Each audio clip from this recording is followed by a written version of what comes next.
दोस्तों, मेरा नाम है लक्ष्मी हवलादार, मैं रायपुर छत्तीसगढ़ से हूँ। अगर आप कंफ्यूज है कि अपने लाइफ में मैं कौन सा गोल बनाऊं, मैं कौन सा लक्ष्य में जाऊं, मुझे समझ नहीं आ रहा है लक्ष्मी मैम कि मेरे लाइफ की पर्पस क्या है, मेरे लाइफ का उद्देश्य क्या है, मैं क्या काम करूंगी, या मेरी अपने लाइफ को सरवाइव करने के लिए, इस दुनिया में जीने के लिए, नॉर्मल रोटी कपड़ा मकान के लिए, कि एक अच्छा फैमिली मैं चला सकूं और अच्छा परिवार को कुछ दे सकूं, मेरे परिवार के लिए कुछ अच्छा कर सकूं, मुझे वो चीज़ नहीं मिल रहा है। मैं कौन सा लक्ष्य में जाऊं, जीवन का लक्ष्य पता नहीं हो रहा है, आखिर मेरा लक्ष्य क्या है ना। तो ये ज़्यादातर जो है ये उस टीनेजर के लिए भी ये सोचने वाली बात है जो कि अभी अभी 12th पढ़ रहे हैं या जिसका अभी ग्रेजुएशन कंप्लीट हो रहा है, तो उसके लिए तो ये वीडियो बहुत ही बेनिफिट्स रहेगा, है ना। तो दोस्तों, मैं आपसे ये कह रही हूँ कि मैं इस वीडियो में मैं आपको सॉल्यूशन बताने वाली हूँ, और मैं कुछ अलग ही हटके सॉल्यूशन में बताऊंगी। देखिए, मेरा मानना है कि जो मुझे एक्सपीरियंस होता है, जो मैं देखती हूँ, मैं किसी सुनी सुनाई बातें, या मैं ऐसा नहीं बोलूँगी कि उसने ऐसा कर लिया भाई तुम भी ऐसा करो, उस ट्रेनर ने ऐसा किया, उस कोच ने ऐसा किया, या उस हीरो हीरोइन ने ऐसा किया, उस व्यक्ति ने ऐसा किया, बहुत सारे ऐसे व्यक्ति हैं वो ऐसा किया तो आप भी वैसा करें। नहीं, मैं कुछ भी ऐसा नहीं बताने वाली हूँ। मैं बताने वाली हूँ अपने लाइफ से जो मैं एक्सपीरियंस की, उसके ऊपर मैं आपको सॉल्यूशन बताने वाली हूँ। तो बने रहिए आप मेरे वीडियो के साथ में। तो पहले आपको ये जानना है कि मैं वो कौन सा चीज़ मैं खुद से बताने वाली हूँ, क्या मेरा एक्सपीरियंस है, क्या मेरा फैमिली का एक्सपीरियंस है। तो दोस्तों, मैं एक ऐसे इंसान की बहू हूँ, छोटी बहू हूँ, जो कि बहुत ही मतलब उनको पहले पता नहीं था कि उसे क्या करना है। कभी वो राजमिस्त्री की काम करता था, कभी वो पेंटिंग का काम करता था, है ना। जो मेरे भैया है, जो मेरे जेठ जी है, जो बड़े भैया है, वो बहुत सारे काम ऐसे करता था, लेकिन वो थोड़े थोड़े दिन के लिए करता था। उसको लाइफ में करना क्या है, कौन सा चीज़ में स्टेबलाइज और स्थिर होना है, उसे पता ही नहीं चल रहा था। वैसे मैं उनके भाई के साथ जब मेरी शादी हुई, मैं जब बहू बन के आई, तो पहली बार मेरे लिए एक ब्लाउज़ उन्होंने बनाया था, और जब ब्लाउज़ बनाया था वो ब्लाउज़ सबको पसंद आया। समय पहले कुछ काम उन्होंने सीखा था, लेकिन वो कभी अप्लाई नहीं किया था, है ना। वो बार बार दूसरा चीज़, कभी यहाँ पे ऑफिस में काम करता, मतलब अलग अलग काम पे वो ध्यान देता, लेकिन कभी अपने उस सिलाई में ध्यान नहीं दिया। लेकिन जैसे ही मेरे शादी हुई, मैं आई बहू बन करके, मेरे लिए ब्लाउज़ बनाई, और ब्लाउज़ सबको अच्छा लगा। मैं जब पहनी उस ब्लाउज़ को, तो आस पड़ोस वालों को बहुत अच्छा लगा। जब सभी ने भैया को आके वो बात बताई कि बहुत अच्छा था वो चीज़ें, आपके काम बहुत अच्छा लगा, वो ब्लाउज़ की जब 10 लोगों ने तारीफ़ की उनसे, तो घर में एक छोटी सी मशीन था और कच्चा मकान था, और उसमें वो मशीन को लेकर के वहाँ पर वो सिलना शुरू किया। घर के कच्चे मकान के एक छोटा सा कमरे में उन्होंने सिलाई शुरू किया, और वहीं से चल पड़ी। आज तक भैया ना तो बाहर गए हैं, ना कहीं पर भी गए हैं, वो बहुत अच्छा अपने जीवन जी रहे हैं, और एक ही काम किया, और उसका कोई भी चीज़ नहीं, वो ना सूट बनाते हैं, ना पैंट बनाते हैं, ना मतलब कुछ भी नहीं करते, साड़ी फॉल वगैरह कुछ नहीं। उनका काम है सिर्फ ब्लाउज पे फोकस, यानी एक ही काम में फोकस है। और आज जो मेरे भैया का एज है, उनका एज 60 साल से ऊपर, यानी 65-70 साल के हो रहा है भैया।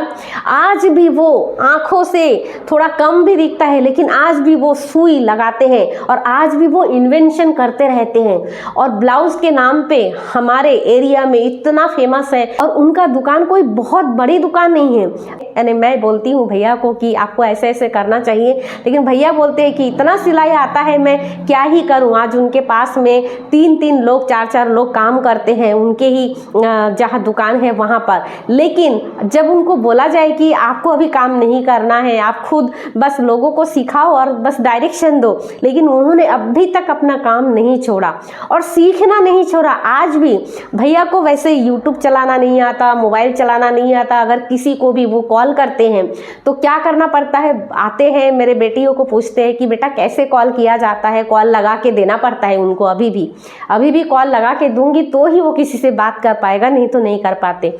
तो आज भी वो यूट्यूब चालू करके देती हूँ तो भैया आज भी जो नए जनरेशन के जो ब्लाउज आती है, जो डिज़ाइन आती है, एकदम फिट एंड फाइट ब्लाउज वो लोगों को आज भी बना के देते हैं। और दूर दूर से उनका नाम फैला हुआ है ब्लाउज के नाम से, सिर्फ और सिर्फ ब्लाउज। आज भी भैया रात में जब भी समय मिलता है काम से लौटने के बाद, वो देखते रहते हैं, सीखते रहते हैं कि मैं और अच्छा कैसे बनाऊं, और अच्छा कैसे बनाऊं। मतलब इतना सीखने की उनमें ललक है। तो क्या करते थे और बीच में जाके क्या हो गया, मतलब वो अपने भले एक छोटा सा ब्लाउज ही सिला, लेकिन अपने लाइफ में वो सेटल हो गया उस चीज़ों में, उसकी जो पैशन था उसकी, और उसमें वो अपना करियर को उसमें शिफ्ट कर पाए। ये मेरे घर का ही था। दूसरा सॉल्यूशन भी मेरे अपने घर से ही मैं देना चाह रही हूँ, मेरे बेटी के अंदर से। तो जब छोटी वाली गुड़िया जब 12th में वो पढ़ रही थी, कोरोना के समय में जब वो 12th पढ़ रही थी, बहुत सारी वो काम करती थी, वो बहुत अच्छा कंप्यूटर चला लेती है ना, और बहुत ये मतलब नॉलेज बहुत है उसको, सोशल मीडिया है, चाहे वो कंप्यूटर चलाना हो, मतलब इसमें बहुत सारे नॉलेज है उसको, और बहुत इंटरेस्टिंग भी है। तो हमने सोचा कि क्यों ना उसको कंप्यूटर का कोर्स कराऊं, या वो खुद भी यही चाहते थे कि मैं तो बस यही इसी लाइन पे मैं आगे जाने वाली हूँ। आपको मैं बता दूँ कि धीरे धीरे वो जब 12th पास की, उसकी जो गोल है, उसकी जो लक्ष्य है, वो पूरी तरीके से चेंज हो गया, पूरा शिफ्ट हो गया। अब वो क्या करने लगी, अब वो ड्राइंग, फिर कहाँ पे आर्ट है, कहाँ पे कुछ बनाना है, ये सब सीखने लगी। और सिंपल सा ड्राइंग बनाते बनाते अब उसके माइंड में ये आया कि मुझे इसी में ही करियर बनाना है। और आज के डेट में वो खैरागढ़, जो कि बहुत बड़ी यूनिवर्सिटी है, पहली साल एंट्रेंस एग्जाम दिया खैरागढ़ की, नहीं हुआ, सिलेक्शन नहीं हुआ। दूसरी बार दिया, सिलेक्शन नहीं हुआ। तीसरी बार दिल्ली में जाके उसने क्या किया, एंट्रेंस एग्जाम दी, उसमें उसका 20वां रैंक आया। जब 20वां रैंक आया और जब बड़ी शहर में जाके उसने एंट्रेंस एग्जाम दी है, तो उसको अपने अंदर की जो कि कमी था वो पता चल गया। अब चौथे साल में जब वो खैरागढ़ की फिर से तैयारी कर रही थी, जबकि चूंकि खैरागढ़ हमारे यहाँ से बहुत नज़दीक है, 150 किलोमीटर की दूरी पर है, उसने दिन रात मेहनत की, दिन रात। आज के डेट में खैरागढ़ में वो पढ़ रही है। तो दोस्तों अब है मेरे खुद की जो एक्सपीरियंस है, उसके आधार पर मैं सलूशन बताने जा रही हूँ। उससे आपको ये जो लक्ष्य है उसको डिसाइड करने में आपको और सरल और आसान और लगेगा, और इसमें से भी आप लर्निंग ले पाएंगे कि इसमें जब मैं इस ट्रेनिंग कोचिंग से जब मुझे मतलब मैं जाना इसके बारे में, मेरे लाइफ में आए कि कोचिंग क्या होती है, ट्रेनर क्या चीज़ है, meditation, law of attraction, subconscious mind, ये सारे चीज़ मैं जब देखा और मैं धीरे धीरे मैंने जानना शुरू किया, बुक्स पढ़ना शुरू किया, और धीरे धीरे ये सारा चीज़ मैं 2014 से हल्का फुल्का मैं जानने लगा। धीरे धीरे मुझे मेरी इंटरेस्ट बढ़ी और मैं लगातार उस पर सीखते चली गई, कुछ कुछ चीज़ें मैं करती चली गई। उसके बाद जब 2020 में कोरोना आई तो पूरी तरीके से मतलब यहाँ वहाँ जाना तो नहीं होता था। जब पेंडेमिक आई और पेंडेमिक की लहर से जब सारा चीज़ बंद हो चुकी थी, और 2021 में जब सेकेंड जो पेंडेमिक है उसके बाद जो लॉकडाउन शुरू हुई, उसी लॉकडाउन में मेरे जो हस्बैंड है वो भी मेरे लाइफ से मतलब उनको भी कोरोना हो गया था, तो वो भी एक्सपायर हो गया। और 2021 में मेरे ऊपर जैसे पहाड़ टूट के गिरा। यानी मैं जो कि हाउस वाइफ ज़िंदगी में अपने गली से बाहर नहीं गई, यानी मेरे अपने गांव जो मोहल्ला है वहाँ से मैं अपने एरिया से कभी भी बाहर नहीं गई। लाइफ में पहली बार मैं मैं पर्पस, मैं उद्देश्य, एक चैलेंज मैंने लिया कि अब जो भी आया है मेरे ऊपर चैलेंज, उसे मुझे एक्सेप्ट करना है और मुझे आगे कुछ करना है। यानी मैं इतने डिप्रेशन, इतने स्ट्रेस में डूबी हुई थी अपने तूफानों से के तले, अपने ऐसी एक कगार पर खड़ी हो चुकी थी कि उस पर कुछ भी देखना नामुमकिन था। कोई आशा, कोई उम्मीद नज़र नहीं आ रही थी, मेरे पास कोई होप नज़र नहीं आ रही थी। और तब मैंने इस चैलेंज को एक्सेप्ट किया और मैंने एक शुरुआत की कि मुझे कैसे भी करके मुझे खुद की लाइफ को ठीक करना है, मुझे इससे बाहर निकलनी है, मैं इस डिप्रेशन से, मैं इस एंजाइटी से मुझे बाहर निकलना है। और उसके लिए मैंने बहुत कुछ किया, कुछ भी करने के लिए मैं तैयार थी। पूरा डेडिकेशन से मैंने उसमें काम किया। सबसे पहला जो मेरे लिए चैलेंज था वो है अपने शहर से बाहर निकलना, दूसरे शहर में, अनजान शहर में, और वो भी ट्रेन से, जो कि मैंने पहली बार मैंने वो अकेले स्टेप, लाइफ में पहली बार वो स्टेप लिया। और ऐसे जो ट्रेनिंग है, कोचिंग है, जो मुझे जो भी सीखना है मैं बाहर जाके मैंने सीखा। मैं सबकॉन्शियस माइंड से रिलेटेड मैंने कोचिंग ली, मैंने उस पर काम की 2 साल तक मैंने रेकी में भी काम किया, रेकी को सीखा, जाना। लेकिन मैंने सारा चीज़ सीखने के बाद भी मेरे अंदर से जो खालीपन है, जो एंजाइटी है, जो कि एक अकेला फील होने की जो लोनलीनेस है ना, वो नहीं जा रहा था। वो कहीं ना कहीं अंदर से इतनी मतलब दुख भरा हुआ था ना। जब मेरे हस्बैंड की डेथ हो गई तो बचपन की जो नेगेटिविटी है ना, वो भी उभर के मेरे ऊपर आ रहा था। जीने की कोई आशा ही नहीं मिल रही थी उसमें से, कि मैं कैसे अपने आप को मैं उस जगह पे खड़ा कर सकूं जहाँ पे मैं थोड़ा सा ठीक से मतलब सांस तो ले पाऊं स्वतंत्रता से। मेरे अंदर वो खालीपन था ही। मुझे बीच बीच में मैं बहुत रो देती थी, बहुत रोती थी मैं। कुछ भी होता था तो मैं बहुत रोती थी, फुट कर रोया करती थी। ट्रेनिंग लेने के बाद फिर भी मुझे कुछ भी नहीं हो रहा था और चारों तरफ से अंधेरा ही अंधेरा था। उसके बाद अचानक एक दिन हार के बैठी थी, खुद से बहुत सारी सवाल मैं करती थी।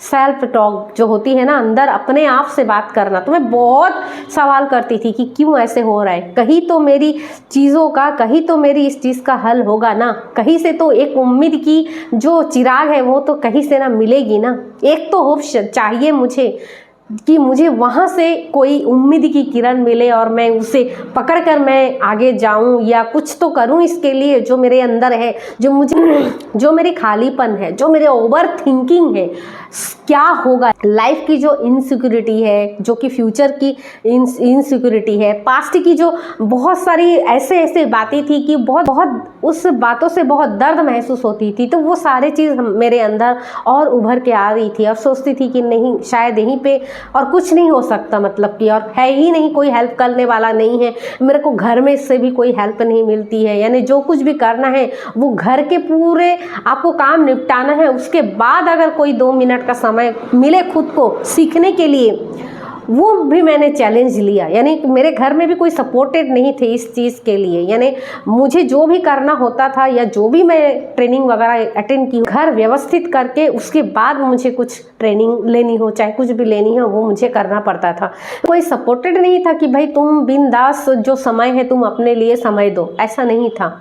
तो बहुत सारा चीज़ है जो कि अलग अलग चैलेंज है। मैं अलग अलग चैलेंजों से मैं गुजरी और फिर एक बार NLP मेरे जीवन में आए और फिर मैंने NLP की ट्रेनिंग लेना शुरू की। NLP को जाना, NLP को गहराई से मैंने पढ़ा, बुक भी पढ़ी और मैंने मेरे मेंटर से, जो कि बहुत अच्छे मेंटर है, मेरे मेंटर, मेरे गुरुओं ने मेरे साथ दिया। और उसके बाद उस NLP ट्रेनिंग के बाद मेरे जीवन में जैसे एक उम्मीद, एक होप, एक आशा जागी, उम्मीद जागी जीने की। और सच कहूँ तो NLP ही एक ऐसा चीज़ मेरे लाइफ में बन के आया कि NLP न्यूरो लिंग्विस्टिक प्रोग्राम के माध्यम से मैंने खुद को हील करना शुरू किया। सारे टेक्निक लगाई, वो सारे चीज़ों से खुद को सबसे पहले मैंने हील किया। वो लोनलीनेस, वो ओवर थिंकिंग, वो नेगेटिव थॉट्स, खुद की जो बातें हैं, सामने वाले की जो बातें हैं, वो सारा चीज़ मैंने खुद पे काम करना शुरू कर दिया।